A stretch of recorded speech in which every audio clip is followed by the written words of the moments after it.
Saatnya ngopi bareng, namun sebelumnya jangan lupa like, subscribe, dan tekan tombol notifikasinya. Serta bagikan kepada yang lain.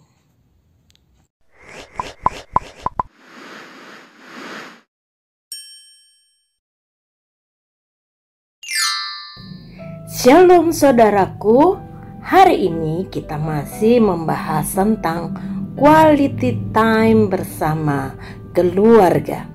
Pada umumnya kita selalu mengaitkan tugas mendidik anak dengan ibu, bukan dengan ayah. Pada hakikatnya seorang ayah Israel bertanggung jawab atas pendidikan anak-anaknya.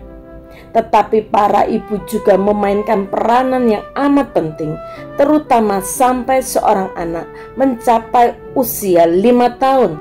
Selama tahun-tahun pertumbuhan itu, sang ibu seharusnya membentuk masa depan anak-anaknya, baik laki-laki maupun perempuan. Ketika seorang anak laki-laki mencapai cukup besar untuk bekerja dengan ayahnya, maka ayah menjadi guru utama, meskipun sang ibu terus mengambil bagian dalam tanggung jawab mendidik. Sang ibu memikul tanggung jawab utama untuk anak-anak perempuannya, serta mengajarkan berbagai keterampilan yang mereka butuhkan agar pada waktunya mereka dapat menjadi istri dan ibu yang baik. Ada dampak positif dari kedekatan ayah dan anak. Pada usia 3 tahun, anak yang dekat dengan ayahnya akan memiliki nilai IQ yang lebih tinggi dari anak-anak yang tidak dekat dengan ayah mereka. Anak yang dekat dengan ayah mereka akan bertumbuh menjadi anak yang lebih percaya diri dibandingkan dengan anak-anak yang tidak dekat dengan ayahnya.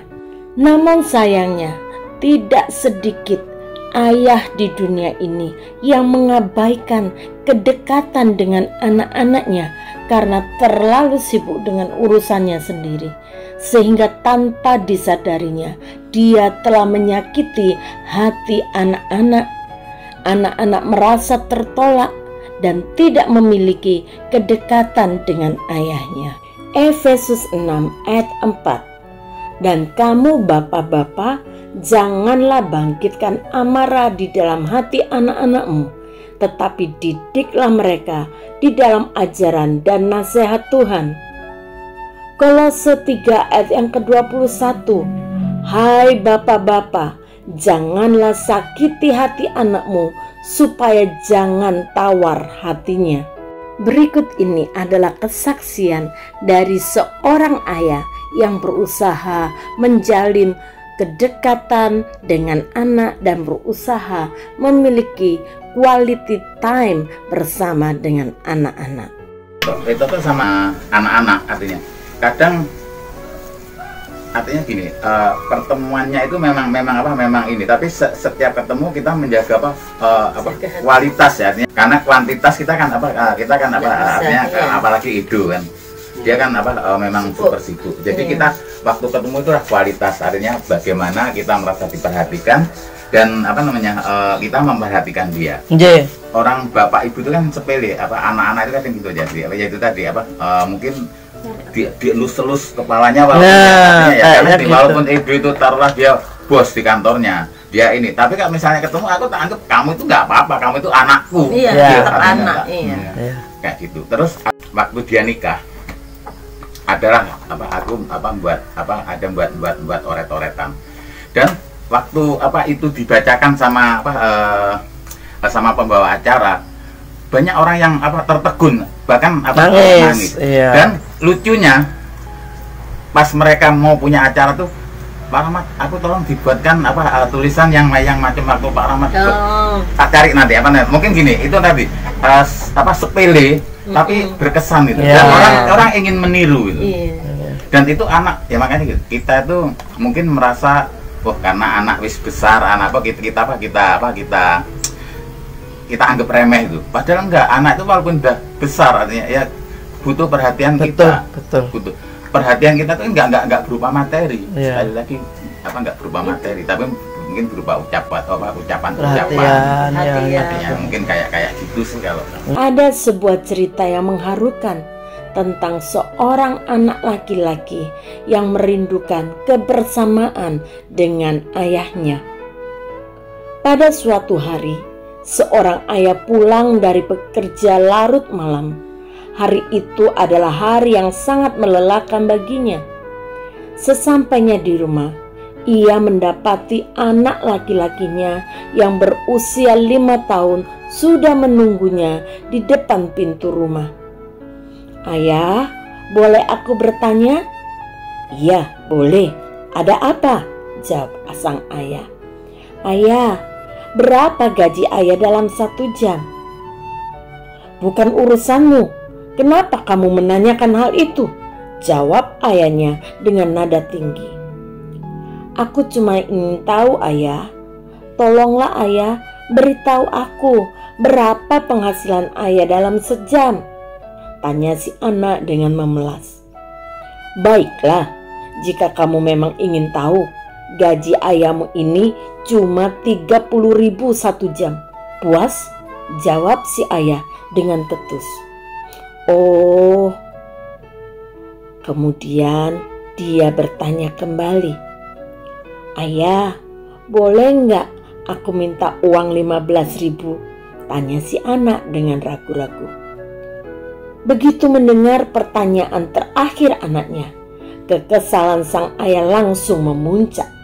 Pada saat itu juga sang ayah langsung berkata, "Jadi kamu menanyakan gaji ayah berapa cuma mau minta uang? Cepat sekarang masuk kamar dan tidur. Ayah sudah capek hari ini." Dengan wajah sedih dan kepala menunduk, si anak laki-laki segera menuju ke kamarnya tanpa berkata-kata. Tetapi terlihat jelas bahwa ia sangat sedih mendengar perkataan ayahnya. Tinggallah sang ayah sendiri. Dia duduk di kursi dan dia merasa menyesal dengan kata-kata kasarnya. Maka dia datang ke kamar anaknya dan bertanya, "Kamu sudah tidur?" "Belum, ayah." Ayah sudah berpikir, mungkin tadi ayah terlalu keras. Hari ini ayah lelah sekali. Ayah minta maaf telah melampiaskan kekesalan ayah kepadamu. Ini uang 15.000 yang kamu minta tadi, kata si ayah dengan nada yang lembut. "Oh, terima kasih ayah." Dan si anak seketika itu juga langsung berdiri dan tersenyum dengan riang. Kemudian dia merogoh ke bawah bantalnya dan mengeluarkan setumpuk uang ribuan. Si anak kemudian mulai menyusun dan merapikan uang yang dimilikinya. Ketika sang ayah melihat ternyata anaknya sudah punya uang dalam jumlah yang cukup banyak, dia mulai marah kembali dan kesal. "Untuk apa kamu minta uang lagi kalau kamu memang sudah punya uang sebanyak itu?" Lalu anak itu menjawab, "Ayah, aku tadi cuma punya uang 15.000 dan setelah ayah memberikan uang kepadaku, uangku sekarang sudah 30.000. Ayah, boleh tidak aku membeli waktumu 1 jam saja?" tanya anak laki-laki itu dengan tulus dan polos. Mendengar perkataan ayahnya, sang ayah langsung terharu dan menangis. Ia lalu segera merangkul anaknya sambil menangis meminta maaf kepada anaknya. Ternyata anak laki-lakinya membutuhkan uang untuk membeli waktu ayahnya 1 jam 30.000 untuk bermain bersama-sama dengan dia. Para ayah, sadarlah, anak-anak membutuhkan bukan hanya uangmu, tetapi mereka membutuhkan kehadiran-Mu di sisi mereka. Bapa, hari ini kami kembali diingatkan bagaimana kami memiliki quality time bersama dengan anak-anak. Kami berdoa buat para ayah agar memiliki hati Bapa sebagaimana Engkau menjadi Bapa bagi kami dan selalu menyediakan waktu bagi kami. Ampuni kalau ada para ayah yang mengabaikan betapa pentingnya kedekatan dengan anak-anak. Tolong para ayah untuk menyediakan waktu, menyediakan hati dekat dengan anak-anak. Tuhan Yesus, pegang tangan para ayah dan ingatkan mereka terus kasih-Mu sehingga mereka mau peduli dengan anak-anak mereka. Di dalam nama Tuhan Yesus. Haleluya. Amin. Tidak ada kata terlambat untuk memulai sesuatu yang baik. Ayo para ayah, miliki quality time bersama dengan anak-anakmu. Tuhan Yesus memberkati.